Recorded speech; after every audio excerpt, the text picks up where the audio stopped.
Hi friends, 100% మీరు మాట్లాడతారు.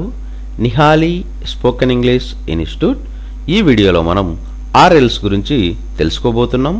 ఈ వీడియో కనుక మీకు నచ్చినట్లయితే లైక్ చేయండి, షేర్ చేసుకోండి. షేర్ చేసుకోవడం వలన ఎంతోమంది ఇంగ్లీష్ రాని వారికి నిహాలి స్పోకెన్ ఇంగ్లీష్ని పరిచయం చేసిన వారు అవుతారు. మీరు కనుక మన నిహాలి స్పోకెన్ ఇంగ్లీష్ ఛానల్ని మొదటిసారి చూస్తున్నట్లయితే తప్పకుండా సబ్స్క్రైబ్ చేసుకోండి. ఆర్ఎల్స్ అంటే లేకపోతే అని అర్థం. ఆర్ఎల్స్ను ఏ సందర్భంలో ఉపయోగిస్తాము అంటే మనం మాట్లాడే మాటల సందర్భాలలో లేకపోతే అని చెప్పే సందర్భంలో మనం ఆర్ఎల్స్ను ఉపయోగిస్తాము.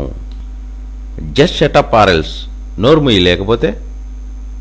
హరీ up or else you will be late, తొందరగా నడు లేకపోతే లేట్ అవుతుంది. Come exactly at 10 daily or else you will lost your job, రోజు 10ంటికి రావాలి లేకపోతే నీ ఉద్యోగం పోతుంది.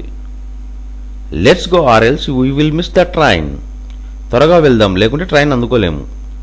He must not be late or else he will miss the train, అతడు ఆలస్యం చేయకూడదు లేకపోతే ట్రైన్ దొరకదు. ఆర్ఎల్స్ అంటే లేకపోతే అని అర్థం.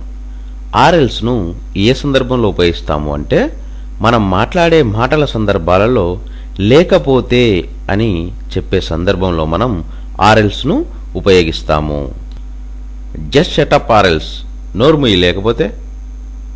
హరీ up or else you will be late, తొందరగా నడు లేకపోతే లేట్ అవుతుంది. Come exactly at 10 daily or else you will lost your job, రోజు 10ంటికి రావాలి లేకపోతే నీ ఉద్యోగం పోతుంది. Let's go or else we will miss the train, త్వరగా వెళ్దాం లేకుంటే ట్రైన్ అందుకోలేము. He must not be late or else he will miss the train, అతడు ఆలస్యం చేయకూడదు లేకపోతే ట్రైన్ దొరకదు.